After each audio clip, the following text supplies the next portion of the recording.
don't eat me and take my abilities. Wait, what abilities are those? I don't know, but don't do it.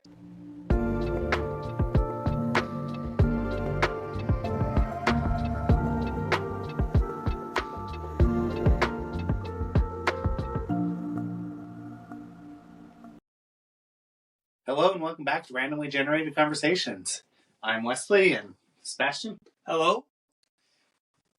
For those that haven't subscribed to our YouTube channel or followed us on Spotify, please do so. Helps us get visibility as well as it lets us know who's all listening as well. Make sure, as well, if you like the episode, go ahead and give us a like and add any comments. If there's topics you would like us to throw into one of our episodes, add that as a comment. Let us know. All right, so for today's topics, the first one is, if animals could talk, which one do you think would have the most gossip? If animals could talk, I think it would be pigeons. Okay. Because pigeons are all over New York from what I know. I've never been, but I know that there's pigeons in New York. Okay. And they know more things than we'd ever know. Because they'd just be flying around, acting very innocent, and like trying to eat popcorn and stuff like that that's falling on the ground. Anything that's falling on the ground, they're like, huh. Popcorn was very random. Do you think they'll just walk around New York City eating popcorn and dropping it on the floor? No, I mean, in like any type of food. Like if somebody actually drops something on the floor, the pigeons are usually there to go and take stuff. Okay. And so, if they take the stuff, they're eating stuff while listening to your conversations. So they can hear some random gossip about, oh my gosh, this person did this. No way. But guess what? I just saw this person do this. The pigeons will know everything. They have an entire like gossip chain. It's like girls in high school. One girl finds something out, the rest of the girls know. Mm-hmm. Well, that's just high school in general, right? There's no secrets whatsoever. No, not in high school. Here we don't have pigeons. We have the seagulls. And doves. That will come and... But the doves don't come attack you for your food. That's true. Seagulls attack you. Seagulls will. But all through history, then, pigeons, I think, would still be a good decision on that. Because you relied on pigeons to share your messages and your letters from one place to another place. Yeah, the carrier right? pigeon. The carrier pigeons. So I can imagine them, stopping for a quick break, reading the letter, seeing what was going on, and then folding it back up and taking it to its location. And they're looking at you with a sus face as you're reading it because they already know what it says in there. Or they're listening to you intently as you're reading the letter. They're just like, yes. Okay. Add this to my list of things if you could understand me. I would have to go with, I think birds are a good choice. Yeah. Because birds get around. But I think dogs. I think that's why dogs are out barking in the middle of the night. Because they're sharing all the gossip from the day, from the family they live with. So they get all this gossip. Then they go out in the middle of the night, and they start barking and sharing it. And all the other dogs are sharing gossip from their house. So all the dogs in our neighborhood know what's going on in each of the houses within our neighborhood. Because that's what they share. Yeah. So I would have to say dogs probably have a lot of gossip. And they see a lot, too. They don't they're not just like the pigeons. They don't just see what's going on in the street, listening to your phone conversation. They're seeing what's actually happening inside the house. That's true. So all the things that you cover up when you go outside, they see firsthand. That's very true. Everything you cover up, both physically and proverbially. I mean, pigeons, though, they have like that weird vision where they can see like almost all 360 degrees, I think. Most birds do. That's scary to me. I thought you were going to say they have like this weird x-ray vision. They're like looking inside the house. They have x-ray vision. They're looking straight through your house. Ooh, those guys are eating bagels today. Let's go check their garbage in the morning. And that brings up a question that's, can birds see glass? I want to be able to tell you an answer, but I don't know. I've heard both ways. I've heard that the birds can't, but I've also, like you said, both ways. Yeah, I've heard birds can't see glass, but I've heard that's a myth. I've never fully researched it. I'll put that on my list of things. Can birds see glass? Okay, there. It's on my list of stuff to research. Okay. I would assume some can, some can't.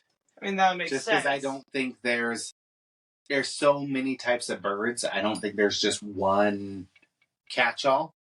I don't think it's... I mean, some birds have very good vision from far away. Some birds don't have as good vision.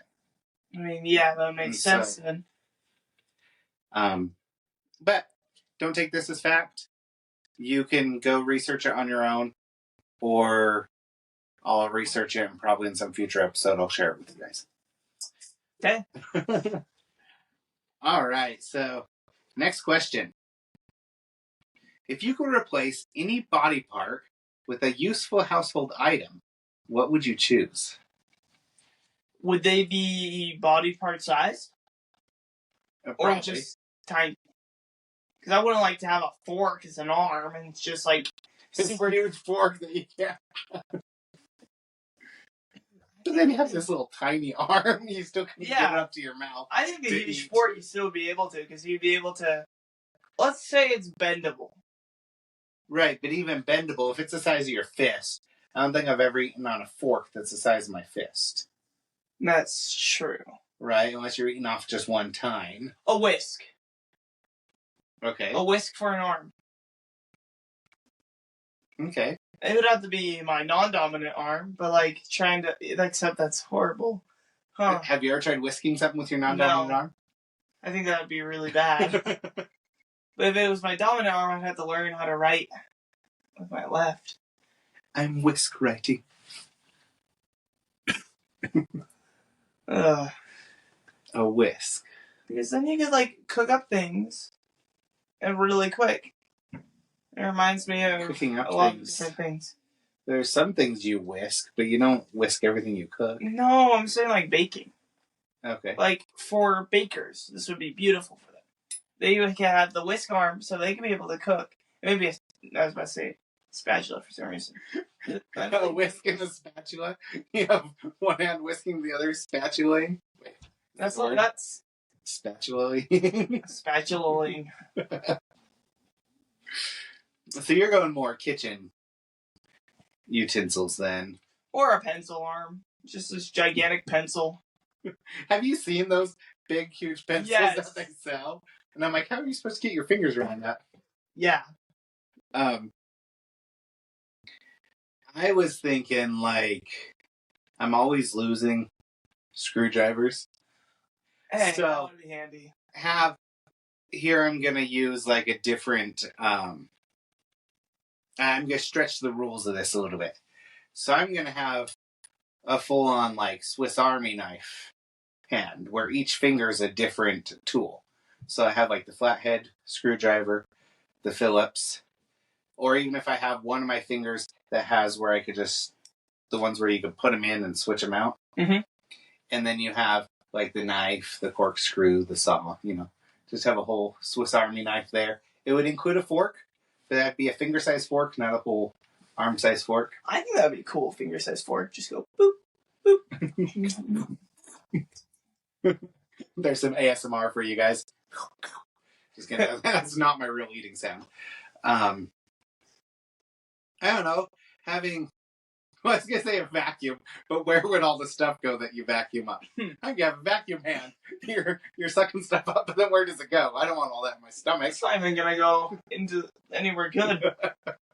Will we say we have No, the bag wouldn't even work either. Because what if it accidentally got a little more and it ended up in your bloodstream? Right?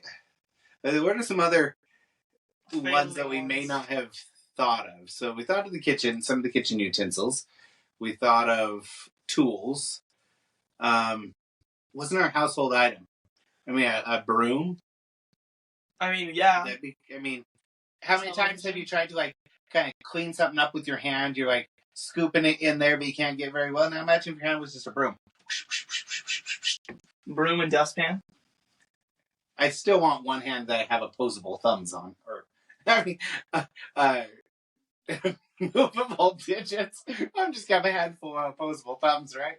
No, I want to be able to. Wait.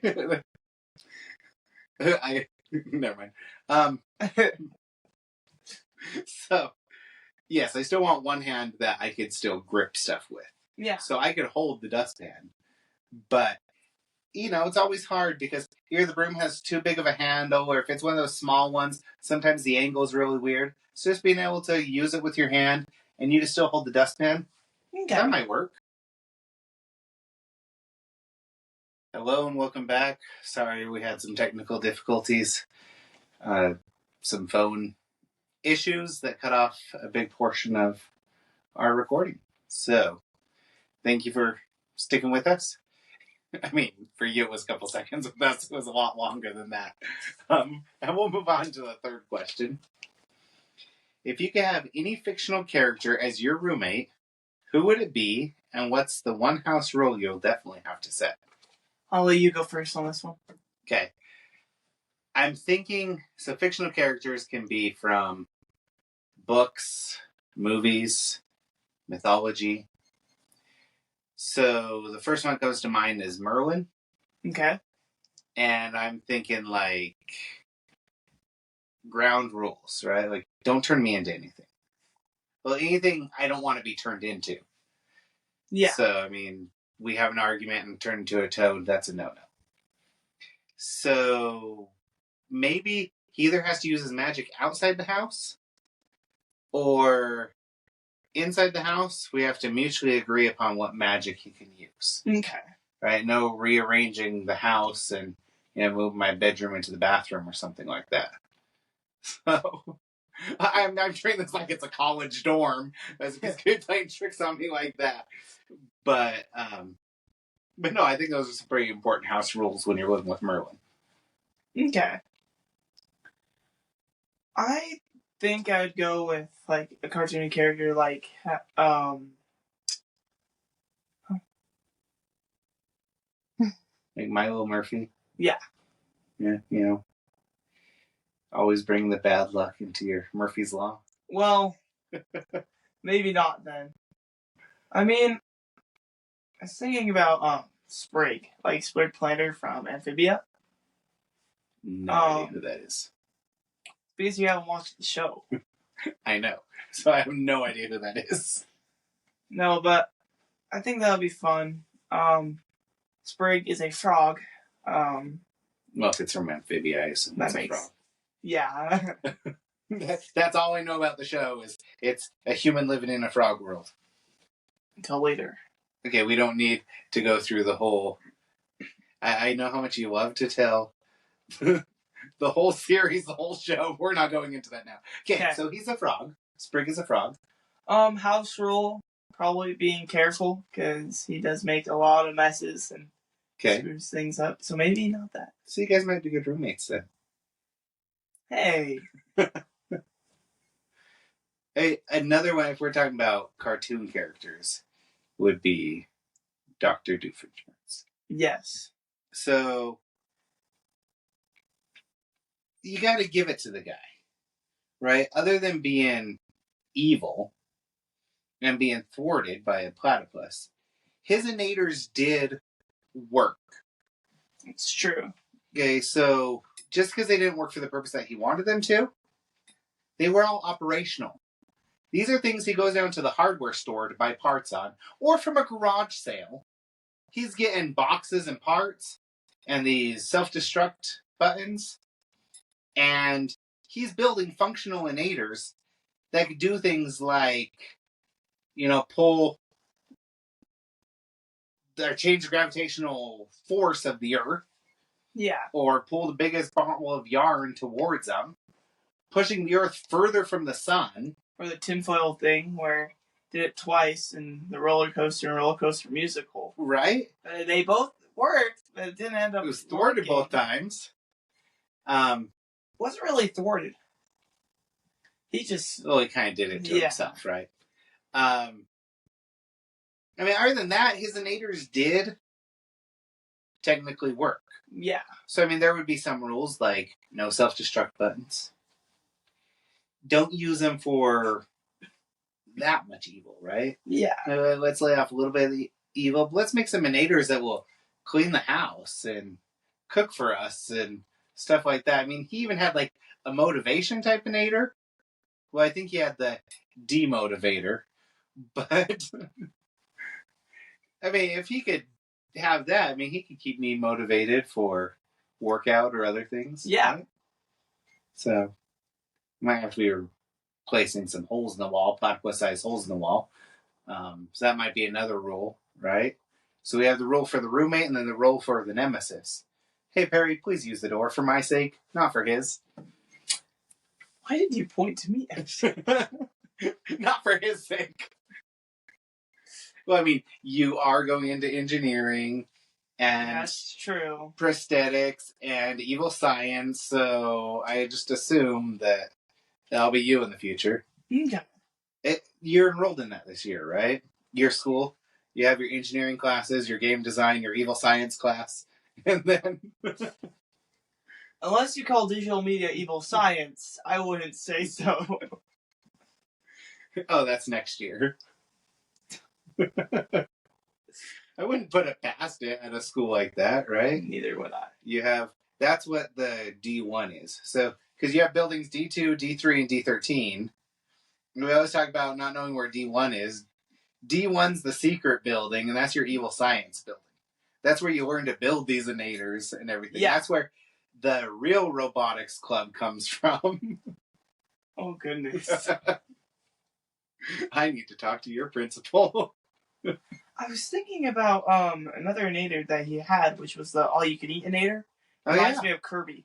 It, like, totally is great for the metabolism. Like, you don't gain weight or anything. Like, it's just... You could eat everything and metabolize it like that.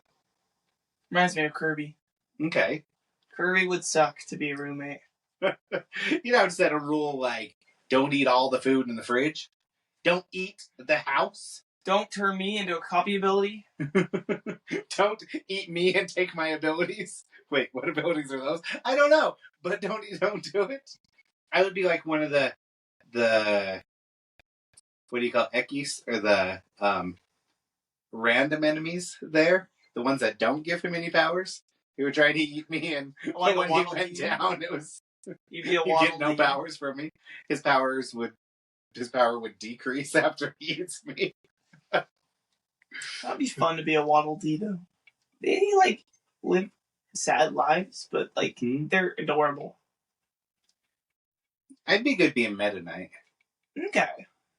I don't know I'd want Meta Knight as a roommate, but I mean, he was always not in the new Smash Bros, but in the old Smash Bros, Meta Knight was always one of my favorite characters. I mean, he was banned in tournaments because of the power that Meta Knight had.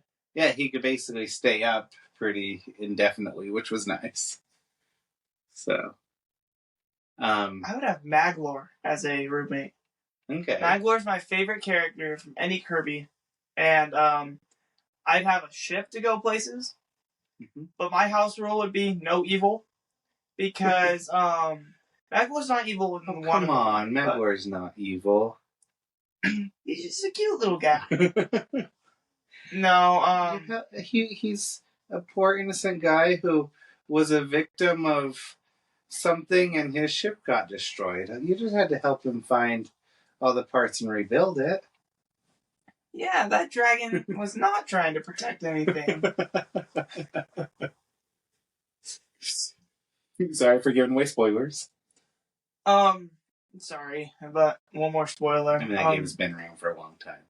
There's the two different Kirbys that he's been in, and one he's not evil, but one he is. What's the other one he's been in? Star Allies. Okay, I'm not familiar with that one. That one, you basically turn the enemies good. Okay. Yeah. So Maglor? Yeah, I have Maglor as a roommate, and I can travel to dimensions. That would be fun. I'm still just waiting for you to go through your evil science school and then become my roommate, and you can make me some innators. Yes, I shall do that. Or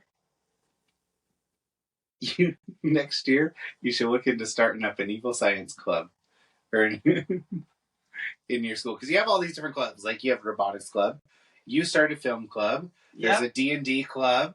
There's all these different clubs. You should propose an evil science club.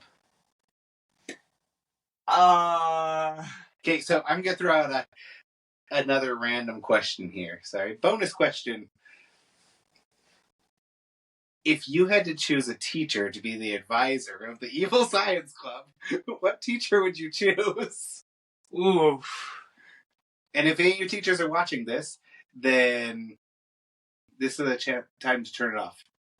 Okay, no teachers by name, just by class they teach. Huh. I would say my math class teacher. Okay. Because they over here would they would know how to get things to work because all the math they know. Okay. And this teacher had worked with like different companies and taught math to different people. They are mathematicians, so. So, what about so math is very theoretical numbers, right? He'd get all the math to work. But what about your physics or your electronics or somebody that actually knows how to make the math work for them? It's great to know the math, but if you don't know how to put that math to work. I would say my electronics teacher because he likes to experiment a lot. Okay, on children? No. Okay. We did a lot of batteries, generators from older times and stuff like that. I just heard naters at the end of that. I said generators. Oh, generator-nator. Generator-nator. It's an inator that generates. Okay. Inators. Well, that's your goal for next year. Start up the Evil Science Club. Yeah. If any of you guys go to the same school, please join. Yep. Anyway, thank you guys for joining us today. Hopefully you had as much fun as we did. Sorry for the technical difficulty in the middle. Now I'm having a speech difficulty. Anyway, thank you. And catch you next time.